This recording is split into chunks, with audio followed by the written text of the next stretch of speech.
أشهد أن لا إله إلا الله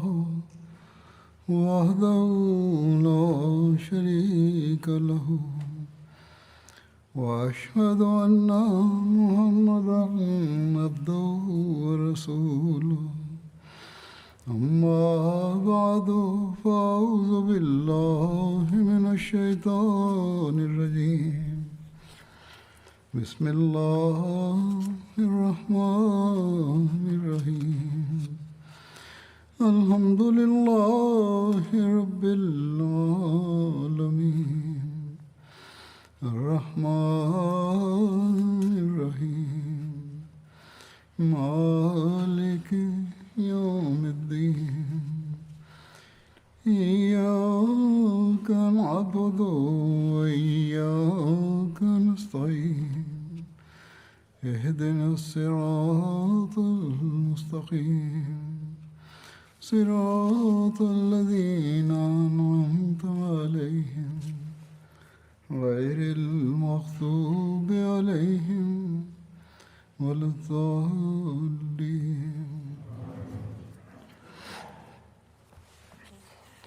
地球における山の戦いについて語られていました。これについてはさらに次のように述べられています。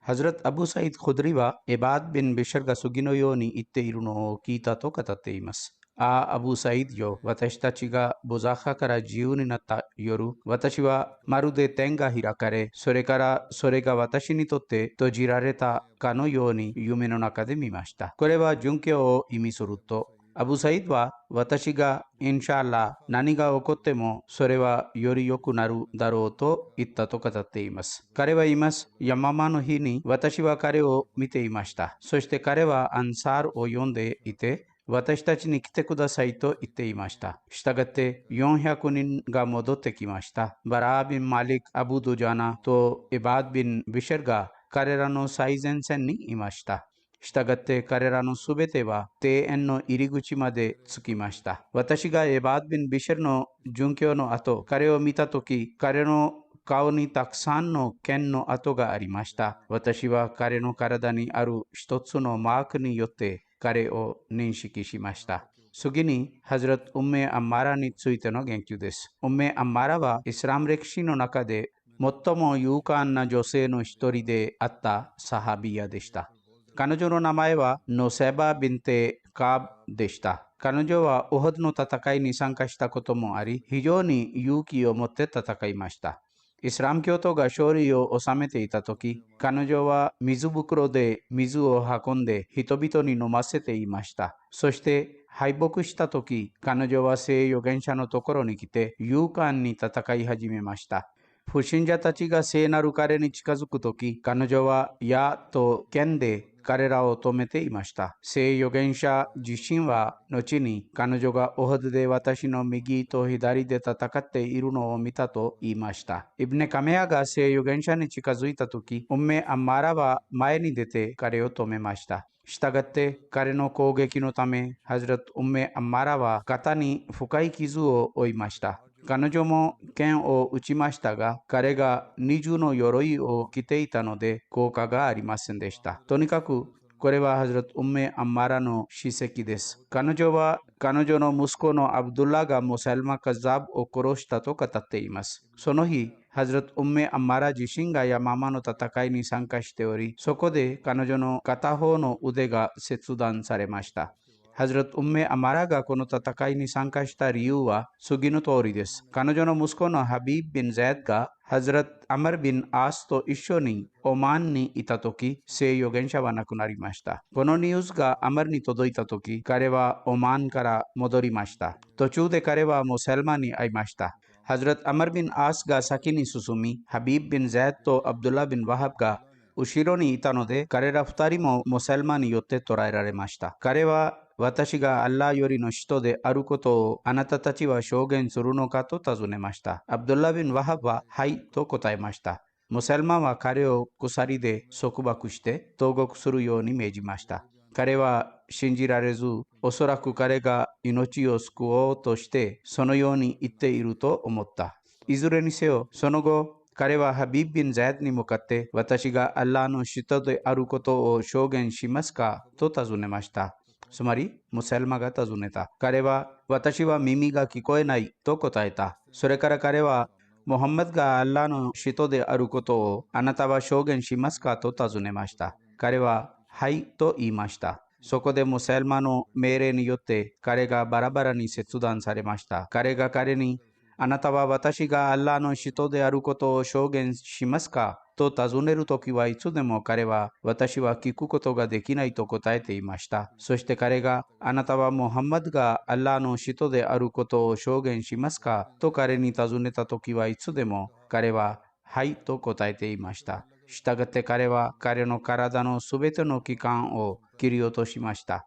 彼の手は肩関節から切断され、彼の膝の上まで足を切り落とし、それから彼を火あぶりにしました。このすべての出来事の間に、彼も自分の言うことから後退せず、モサルマも自分の言うことから後退していなく、したがって彼が火あぶりで殉教されました。別の伝説によれば、ハズラト・ハビーブが手紙を持ってモサルマに行ったとき、彼はこのように体の一つ一つの器官を切り落として、ハズラト・ハビーブを殉教し、それから彼を火あぶりにさせたと述べられています。ハズラト・ウメアマラが息子の殉教のニュースを受け取ったとき、彼女は自分でムサルマ・カザーブに直面し、彼を殺すか自分で神の道にかけて殉教者になることを誓いました。ハズラト・カリド・ビン・ワリードがヤママへの軍隊を準備していたとき、ウメアマラはハズラト・アブバカル・シッディークのもとに来て戦争に参加する許可を求めました。ハズラト・アブバカルはあなたのような女性にとって戦争に行くのを妨げるものは何もなく、アッラーの名前において出かけてくださいと言いました。彼女のもう一人の息子のアブドゥラもこの戦いに参加していました。彼女は言います。私たちがヤママに到着したとき、激しい戦いがありました。アンサーが助けを求めたので、イスラム教徒は助けるために行きました。私たちが庭園の前に着いたとき、庭園の入り口が混雑しました。私たちの敵は庭の片側にいて、ムサルマがいたところにいました。私たちは強制的にそこに入り、しばらくの間彼らと戦いました。神に誓って言います。私たちは彼らよりも防御的な人々を見たことがありません。私は神の敵であるムサルマを見出し、彼を見つけるつもりでした。私は自分が彼を見たら、彼を許さず、彼を殺すか、私自身が死ぬことをアッラーに誓いました。人々はお互いを攻撃し、彼らの剣がお互いにぶつかり始めました。まるで彼らは耳が聞こえなくなり、自分の剣の殴打の音以外にどんな音も聞こえていないかのようでした。したがって私は神の敵を見ました。そして私は彼を攻撃しました。ある人が私に近づき、私の腕を打ち、それを切り落としました。アッラーに誓っています。私はこの邪悪な人に到達することができるように、決して揺るぐことはありませんでした。そして彼は地面に横たわっていました。そしてそこで私は自分の息子のアブドゥラを見つけ、彼が彼を殺しました。別の伝説によれば、ハズラト・ウンメ・アンマラが次のように語ったと述べられています。つまり私の息子は自分の布で自分の剣を拭いていました。私はあなたがムサルマを殺したのかと尋ねました。彼は私の母よ、その通りだと答えました。私は感謝のためにアッラーの前で口頭しました。ハズラト・ウンメアンマラは言います。アッラーが敵を根絶し、戦争が終わり、私が家に戻ったとき、ハズラト・カリド・ビン・ワリードは一人でアラブ人の医師を連れて私のところに来てくれました。彼は沸騰した油で私を治療してくれました。神に誓って言います。この治療は私の手の切断よりも私にとって苦しかった。ハズラト・カリドは私に非常に気を使い、私たちを親切に扱ってくれました。彼はいつも私たちへの権利を覚えていて、私たちについての聖預言者の意思を遵守してくれました。アッバードは語ります。私は私の祖母よ、山間の戦いでイスラム教徒の負傷者の数が非常に多かったのですかと尋ねました。つまり、彼女に質問しました。彼女は、はい、私の息子よ、アッラーの敵が殺され、すべてのイスラム教徒が負傷したと答えました。私は自分の2人の兄弟が生命感のない状態で怪我をしているのを見ました。人々は山間に15日間滞在しました。戦争は終わり、人々が負傷していたため、非常に少数のアンサーとムハジリンがハズラト・カリッドと一緒に礼拝を捧げていました。彼女は言います。私はバヌタヤがその日よく試されたことを知っています。その日、私はアディビン・ハタムが忍耐を、私の両親があなたに犠牲なりと叫んでいるのを聞きました。そして私の息子のゼッドはその日勇敢に戦いました。別の伝説によれば、山間の日、ハズラト・ウンメ・アンマラが負傷し、彼女が剣と槍で11の傷を負い、彼女の片方の手が切断されたと述べられています。ハズラト・アブーバカルは彼女のお見舞いに来続けていました。その日、カービン・ウジラは激しく戦いました。その日、人々は大敗を喫し、敗北して逃亡しながら軍の最後の部分を越えていきました。カーブはアンサーよ、アンサーよ、アッラーと人の助けに来てくださいと叫びました。そしてこれを言いながら彼はモフカンビンとフェルに到達しました。モフカンは彼を殴打し、彼の左腕を切り落とした。アッラーに誓っています。それにもかかわらず、カーブは揺るぎなく右手で殴打していました。一方、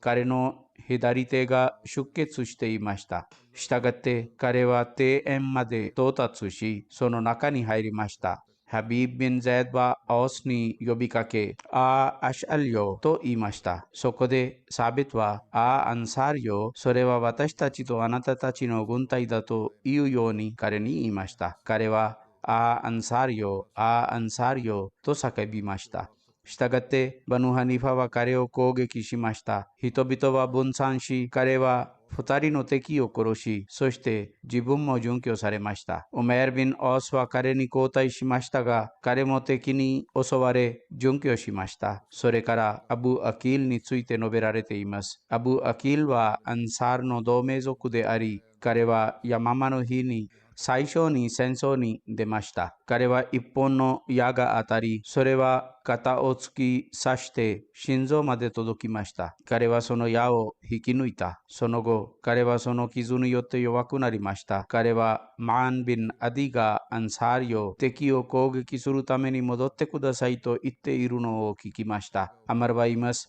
アブ・アキールが自分の民のところに行くために立ち上がったとき、私はアブ・アキールに何をするつもりですか？あなたはもう戦う力がないので非常に弱くなっているのだと言いました。彼は呼びかけた人が私の名前を言って声をかけたのだと答えました。私は彼がただアンサールの名前を呼びかけ、彼が負傷者を意味していないと言いました。アブ・アキールは私はアンサールの一人であり、たとえ他の人が弱さを示しても、私は間違いなく答えるだろうと言いました。イブネ・オマルは語ります。アブ・アキールは勇気を出して立ち上がり、右手に裸の剣を持ち、アンサールよ、骨の日のように反撃してくださいと叫び始めました。彼らはみんな一緒になって敵に対するイスラム教徒の盾になりました。したがって彼らは敵を庭に押し込みました。彼らはお互いに入り混じった。つまり彼らが中に入った後、激しい戦いがあり、彼らは剣でお互いを撃ち始めました。私はアブ・アキールを見ました。彼の負傷した手が彼の肩から切り離され、そして彼のその腕は地面に落ちました。彼は14の傷を負い、これらすべての傷のために彼は殉教しました。イブネ・ウマルは言います。私がアブ・アキールのところに着いたとき、彼は地面に倒れており、息を引き取っていました。私は、アブアキールよと言いました。彼はどもりながら、ラベークと言いました。それから、彼は誰が敗北したかと言いました。私は大声で、ローホーあれ、アッラーの敵であるモセルマが殺されたと言いました。彼はアルハムドリッラーと言って、自分の指を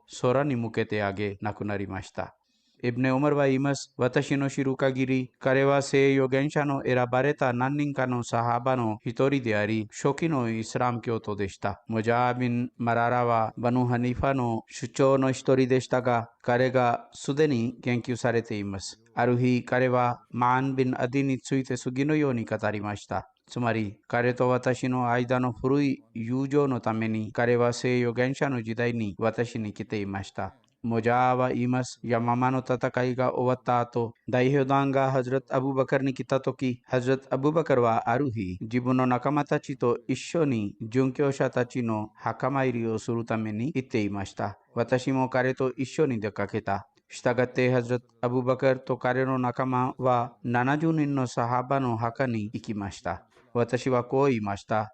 聖預言者のカリフよ。私はヤママの戦いに参加したサハバよりも、剣の攻撃に、剣語に直面した人を見たことがなく、彼らよりも激しく攻撃する人を見たこともありません。私は彼らの一人を見ました。神が彼を憐れんでくださいますように。彼は私の友人でした。ハズラット・アブバカルは彼を認識して、マーン・ビン・アディですかと言いました。私は、はい、そうだと言いました。そして、ハズラット・アブバカルは私と彼の友情を知っていました。彼はこう言いました。アッラーが彼を憐れんでくださいますように。あなたは高潔な人に言及していると。私はこう申し上げました。聖預言者のカリフよ。私はまるで想像の中でまだ彼らを見ているかのようであり、私がハリド・ビン・ワリードのテントの中で縛られていました。イスラム教徒は足場を失い、そして非常にひどく足場を失ったので、私は彼らが再び健康になれないのではないかと考えていました。そして私はこれを嫌がりました。ハザラット・アブバカルは神に誓っています。あなたが本当にそれを嫌がったのかと尋ねました。彼が廃墟者になり、そしてそのために投獄されたのです。いずれにせよ彼は言います。私はアッラーに誓って言います。私がそれを嫌がったと答えた。そこでハザラット・アブバカルは自分がそれに対してアッラーを賛美すると言いました。モジャーは言います。私がマーン・ビン・アディを見たとき、彼は頭に赤い布を巻いており、反撃していて、彼が肩の上に剣をかけており、それは血が滴り落ちていました。そして彼はアンサーリを全力で攻撃してくださいと叫んでいました。モジャーは言います。アンサーが反撃し、攻撃が非常に激しかったので、彼らは敵を撤退させた。私はハリド・ビン・ワリーと一緒に歩き回っており、私はバヌ・ハニファの殺害者も認識し、そして殉教者になって倒れていたアンサーをも見ていました。ハズラット・アブバカルはこれを聞いて泣き出し、従って彼の祝福された顎ひげが涙で濡れてしまいました。アブサイド・コドリは次のように伝えています。ゾハルの時間になった時、私は庭に入り、そして激しい戦いが続いていました。ハズラット・ハリド・ビン・ワリードの命令によって、アザーンの発表者は庭の壁の上に立って、ゾハルのアザーンを発表しました。人々は戦いのために心配していました。したがって、アサルの後、戦いが終わった時、ハズラット・ハリドが私たちにゾハルとアサルの礼拝を指導しました。それから彼は水を飲ませる人々を殺害者たちに送りました。私は彼と一緒に巡回し始めました。私はアブ・アキールのそばを通りました。彼は15の傷を負いました。彼は私に水を求めました。私は彼に水を与えました。彼のすべての傷から水が溢れ出し、そして彼は殉教しました。私はビシャル・ビン・アブドゥラのそばを通りました。彼は自分の場所に座っていました。彼は私に水を求め、私は彼に水を与えました。そして彼も殉教しました。マフムード・ビン・ラビードは次のように伝えています。ハズラット・ハリドがヤママの人々を殺したとき、この戦いでイスラム教徒も多数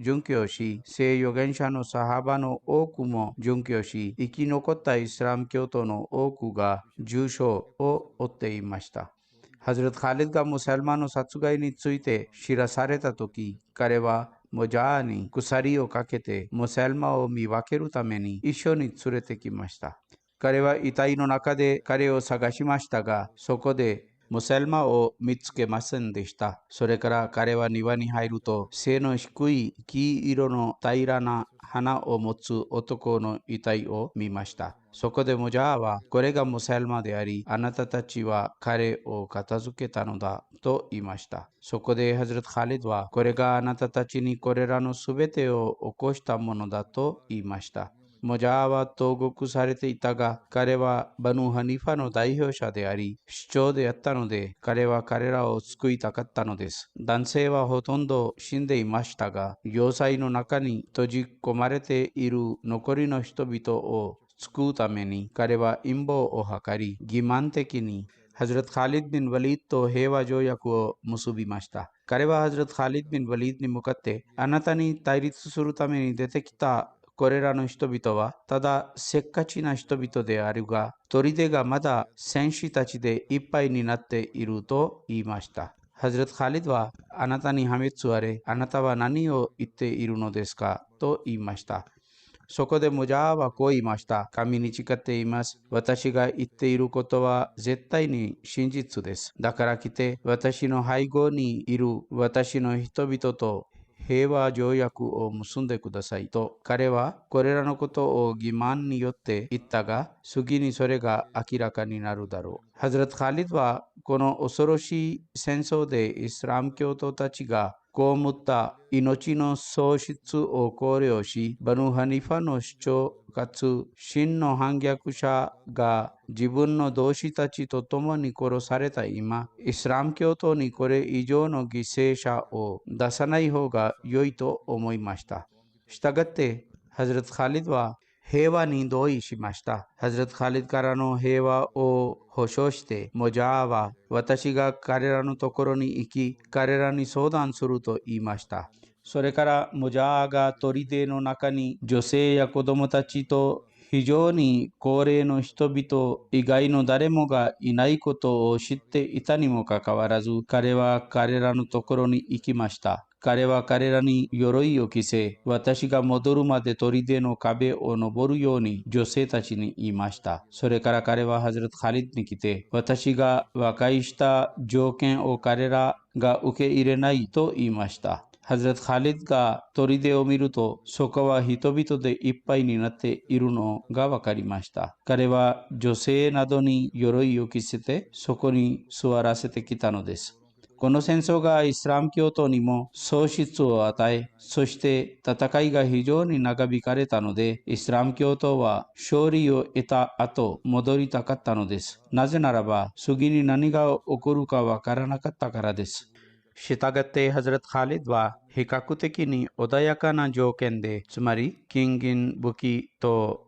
半分の捕虜の条件に和解しました。4分の1で和解したと言われることもあります。砦の門が開かれたとき、女性、子供や弱者以外には誰もいませんでした。そこでハズラト・カリドはモジャーに、あなたに不幸あれ、あなたが私を裏切ったのだと言いました。モジャーはこう言いました。これらは私の民族の人々であり、彼らを救う必要があったので、私はこの他に仕方がありませんでしたと。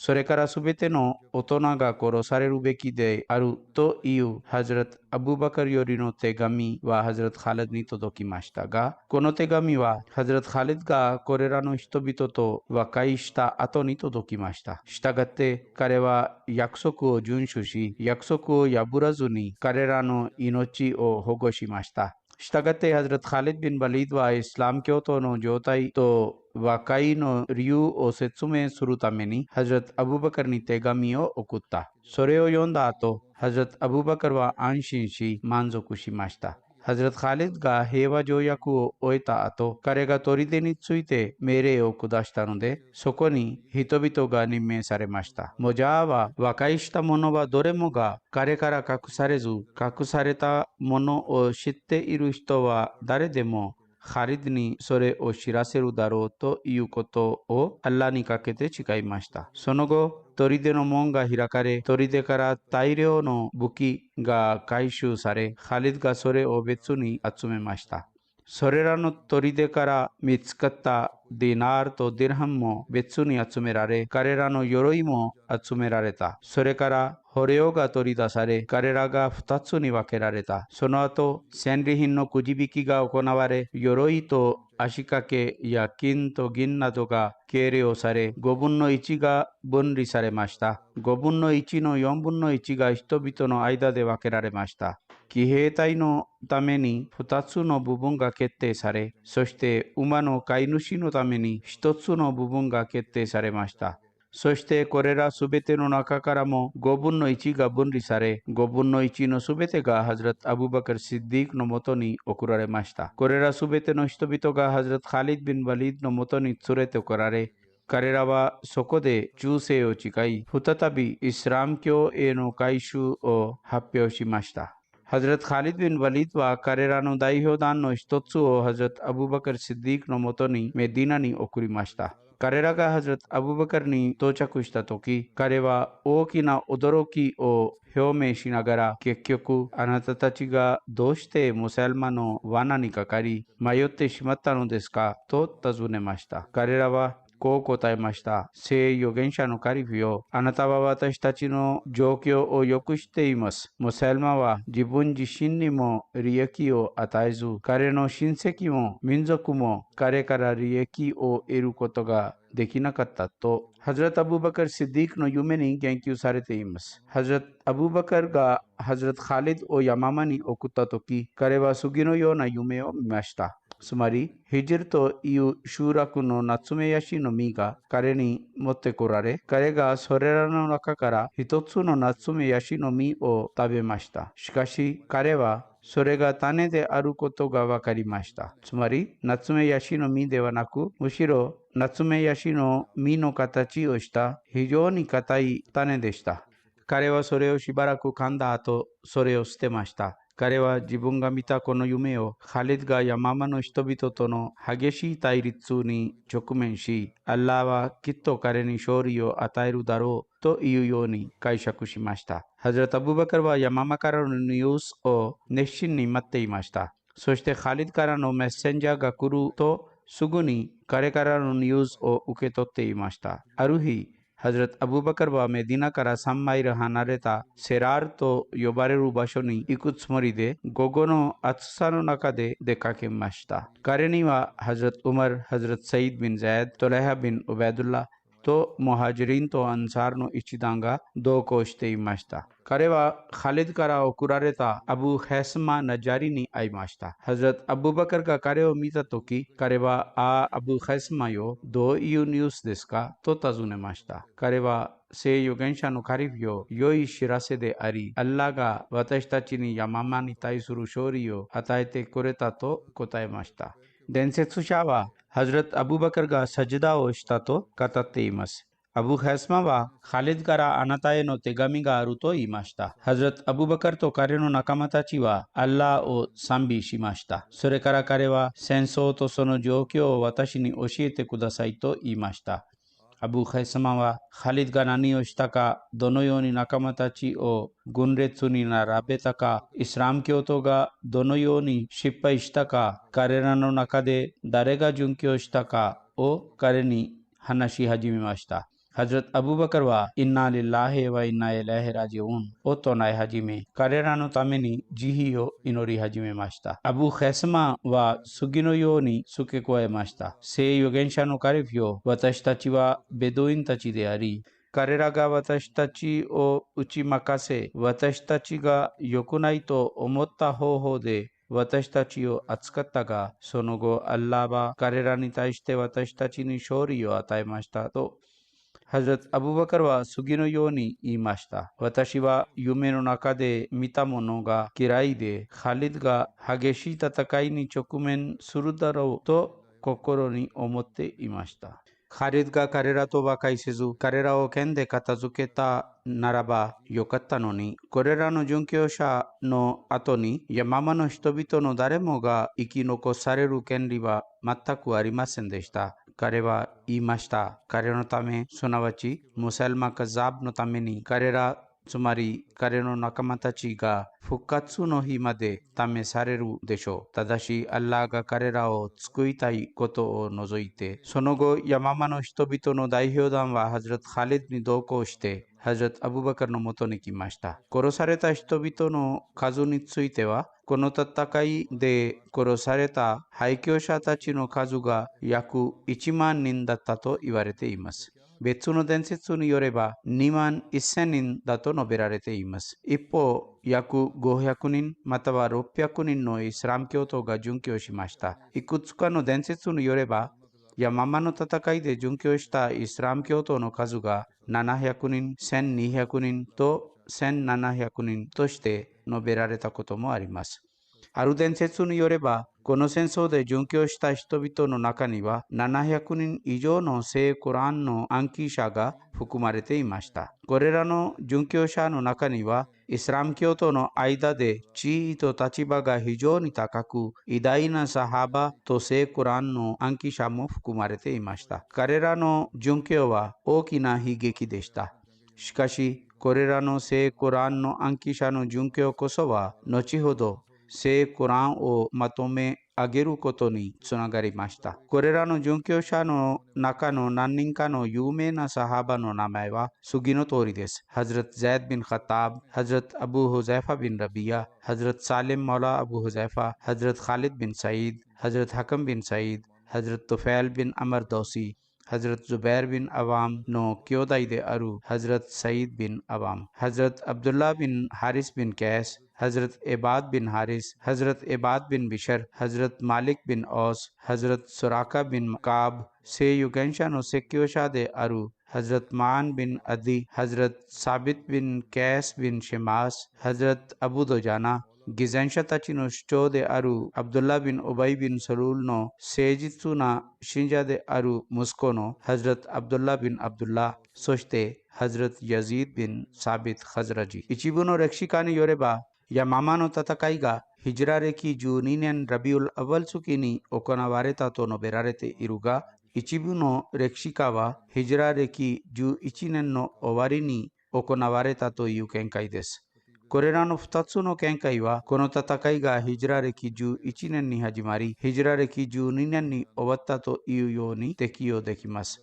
ハズラツ・ムスレーマウドは次のように述べています。サハバが彼らと戦った首長たちはすべてイスラム政府に反逆し、イスラム政府に対して宣戦布告した人々でした。ムセルマ自身が聖預言者の時代にアラビアの土地の半分が私たちのものであり、半分がクレッシュ族のものであることを私が命じられたと聖なる彼に書き、そして聖預言者の死後、彼はヒジルとヤママから聖なる彼によって任命された代理人のシェマース・ビン・アサールを追放し、彼自身がその地域の知事になり、そして彼はイスラム教徒を攻撃したのです。同様に彼はメディナの2人のサハバであるハビーブ・ビン・ザイドとアブドゥラ・ビン・ワハブを投獄し、自分が預言者であることを彼らに強制的に証言してもらおうとしました。アブドゥラ・ビン・ワハブは恐れから彼に同意したが、ハビーブ・ビン・ザイドは彼に従うことを拒否しました。そのためムセルマは彼の体の器官を切り落とし、彼を火あぶりにしました。同様にイエメンで聖預言者によって任命された将校の何人かが投獄され、何人かが厳しい罰を与えられました。同様にタバリによればアスワド・アンシも反逆の旗を上げ、彼が聖預言者によって任命された支配者を悩ませ、彼らからザカート金を奪い取るように命令したと述べられています。それから彼はサナアで西預言者によって任命された支配者のシャハルビン・バーザンを攻撃しました。彼は多くのイスラム教徒を殺害し、略奪し、知事を殺害し、彼を殺害した後、彼のイスラム教徒の妻と強制的に結婚しました。バヌ・ナジャランも反逆し、そして彼らもアスワッド・アンシーに加わり、二人のサハバであるアマル・ビン・ハザムとハリッド・ビン・サイードを地域から追放しました。これらの事件から自分が預言者であることを主張した人々と戦ったのは、彼らが聖預言者の馬の中で自分が預言者であることを主張し、聖預言者の宗教の布教の主張者であったためではなく、むしろサハバが彼らと戦ったのは、彼らがイスラムのシャリアを廃止し、彼ら自身の法律を交付し、彼らそれぞれの地域の政府を主張し、そして地域の政府を主張するだけでなく、むしろ彼らがサハバを殺したり、イスラム諸国を侵略したり、確立された政府に反逆したり、彼ら自身の独立を宣言したりしたためであったことは明らかです。それからハズラト・マシーヘ・マウドは次のように述べています。聖預言者が亡くなった後、アラブのベドゥインたちが廃墟者になりました。ハズラト・アイシャはこの深刻な時期を次のように描写しています。聖預言者が亡くなり、預言者の身分の偽りの主張者の何人かが出現し、礼拝を廃止したので状況が変わりました。そのような状況とこの困難の時に、私の父は聖預言者のカリフと後継者になりました。私の父はそのような大きな悲嘆を被り、もし山がそれらを被ったならば、それらも打ち砕かれたはずです。今考えてみてください。山ほどの困難にあっても、勇気と熱意を諦めないのは誰かの普通の人の仕事ではありません。そのような不罰さは真実を要求し、そしてシッディークだけがそれを示しました。他の誰もがこの危険に対処することは不可能でした。その時、すべてのサハバがいました。誰もが私がその権利があるとは言いませんでした。彼らは火事が始まっており、誰がこの火事に飛び込むかを見ていました。このような状況の中でハズラト・ウマルは手を伸ばして彼の手に忠誠を誓いました。そしてそれからすべての人々は次々に忠誠を誓いました。この騒乱を鎮め、それらの邪悪なものを破滅させたのは彼らの誠実さだけであります。ムサイルマと一緒に1万人の人々がいて、彼の問題はアバハト、つまり許容の問題でした。アバハトとはシリアにおける何かのモバー、つまり合法または許されたものを意味しています。人々は彼の教養的なことを見て彼に加わっていました。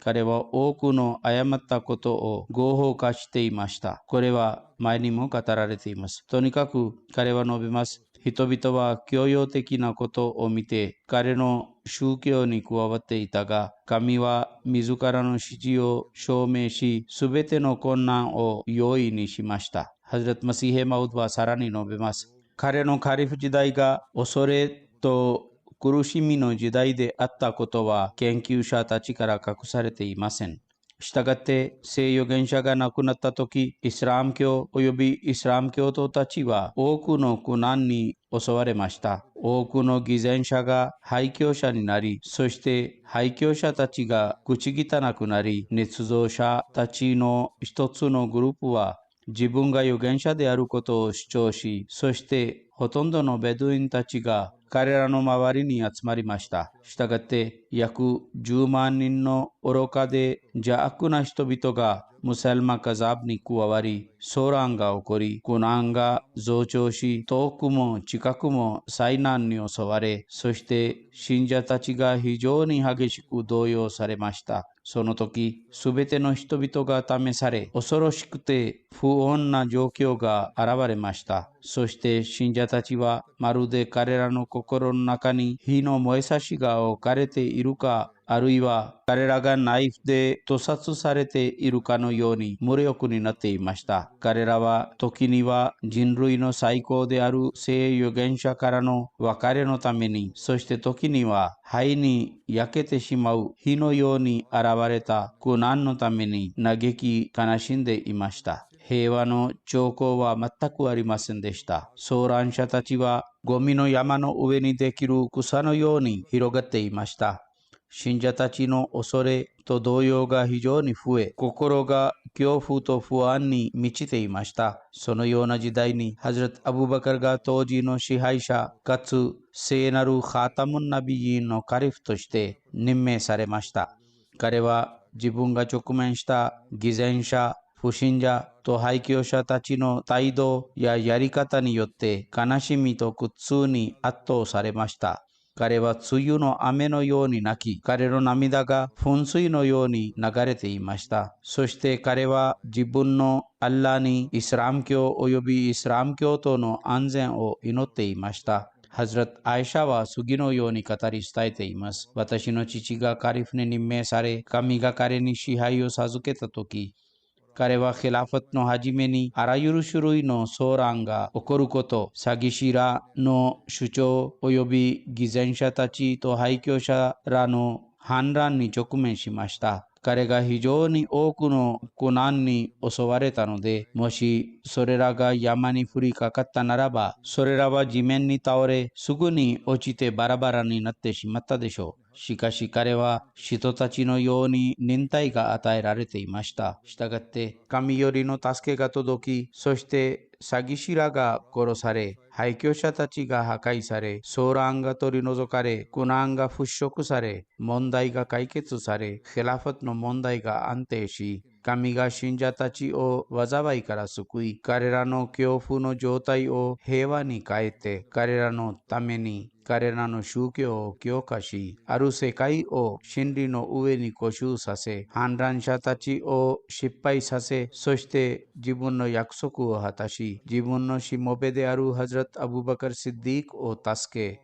反逆者らの主張たちを滅ぼしました。そして不信者たちの心にそのような恐怖を置いたので、彼らは失敗しました。そして最終的に彼らは悔い改め介護しました。そしてこれこそは神よりの約束でした。彼はすべての真実なものに勝る真実者であります。したがって、ハズラット・アブバカルの存在によって、ヒラファットの約束がそのすべての条件と象徴をもってどのように成就されたかを考慮するべきです。それから、ハズラット・カリドについて次のように述べられています。ハズラット・カリドがヤママのキャンペーンを完了した後、まだそこに泊まっていた時に、ハズラット・アブバカルは彼にイラクに向けて出発するように書きました。別の伝説によれば、ハズラット・アラービン・ハズラミがハズラット・アブバカルに支援軍を求めたので、彼はハズラット・カリド・ビン・ワリードに手紙を書き、ヤママからすぐにアラーのところに行き、彼を助けるように彼に命令しました。そして彼は彼の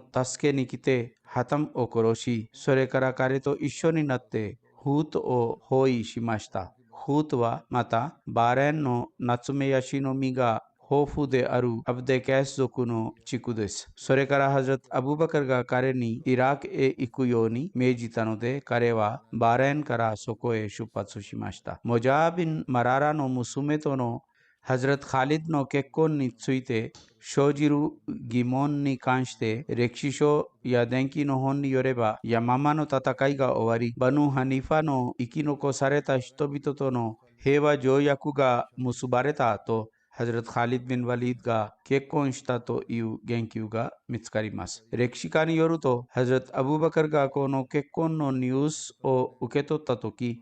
ハズラット・アブバカルはハズラット・カリドに腹を立てていたが、ハズラット・カリドが手紙で詳細な説明をしたとき、ハズラット・アブバカルの怒りはすべて消え去りました。それらの詳細によれば、和解した後、カリドはモジャーに彼の娘を彼と結婚させるように要求しました。モジャーはマリク・ビン・ノベラの妻であるレラ・ウメ・タミームの事件とハズラト・カリドの結婚に対するハズラト・アブバカルの立腹を知っていたので、彼はこう言いました。やめてください。あなたは私の背中を壊す源になり、自分もハズラト・アブバカルの怒りを逃れることができないだろうと。しかし、ハズラト・カリドは、あなたが自分の娘を私と結婚させるべきだと言ったので、彼は自分の娘を彼と結婚させました。アブバカルは絶えずヤママのニュースを待っていて、彼はカリドからのメッセンジャーを待っていました。ある日、夕方頃に彼がモハジェリンとアンサーのグループと一緒にある場所にいたとき、そこでカリドのメッセンジャーであるアブ・ハイサマに会いました。アブバカルは彼を見て、彼の背後にあるニュースについて尋ねました。彼はこう申し上げました。ああ、聖預言者のカリフよ。すべてがよくあります。アッラーが私たちにヤママに対する勝利を与えてくれました。そしてこれがハリドからの手紙であり、お受け取りください。ハズラト・アブバカルはすぐに感謝のためのサジダを捧げ、戦いの状況について私に教えてくださいと言いました。この点に関しては、前にも伝説がありましたが、アブ・ヘスマは戦争の詳細を説明しながら、ハリドが何をしたのか、どのように軍隊を編成したのか、誰と誰のサハバが準拠したのか、どうやって私たちが敵によって撃退されたのか、そして彼らが私たちがよく知らないことに私たちを慣れさせてくれたことについて教えました。その後、ハズラト・ハリドの結婚についても言及されています。ハズラト・アブバカルは彼に次のように手紙を書きました。ウンメ・ハリドの息子よ、1200人のイスラム教徒の血がまだあなたの中庭に乾いていないのに、あなたは女性との結婚を行っているのですか？そしてまた、神があなたに支配を授けたのに、モジャーはあなたを騙して和解したのだと。モジャーとの和解と彼の娘との結婚のために聖預言者のカリフであるアブバカルのこの怒りがハリドに知らされたとき、彼はハズラト・アブバカルに返事の手紙を送り、それによって自分の立場について説明し、それを擁護しながらこう書きました。つまり、ハズラト・ハリドが書きました。さて、宗教に誓って言います。幸福が完了し、安定さが達成されるまで私は結婚しませんでした。私はたとえ自分がメディナから彼にメッセージを送っても断らない男の娘と結婚しました。申し訳ありませんが、私は自分の地位に応じてメッセージを送ることを好みましたが、もしあなたが宗教的や世俗的な観点からこの絆を嫌うならば、私はあなたの意思に従う準備ができています。さて、イスラム教徒の犠牲者の哀悼の問題に関しては、誰かの悲しみと悲嘆が生きている人を生かし続け、または死んだ人を蘇ることができたならば、私の悲しみと悲嘆は生きている人を生かし、死者を蘇ったでしょう。私は命に絶望し、死を確信するような方法で攻撃しました。そしてモジャーの欺瞞の問題に関する限り、私は自分の意見に誤りはありませんでしたが、私は見えないものについての知識を持っていません。アッラーがイスラム教徒のために成したものはすべて善であり、彼らをして大地を継がせしめ、そして末路は生贄者たちのものであると。この手紙がハズラト・アブバカルに届いたとき、彼の怒りは消え去り、そしてクレーシュ族の一団及びハリドの手紙を持ってきた人もまた、ハズラト・ハリドに代わって謝罪しました。したがってハズラト・アブバカルは、あなたたちが真実を語ったと言って、ハズラト・ハリドからの説明と謝罪を受け入れました。残りはインシャアラ次に説明されます。廃墟者の物語はここで終わりました。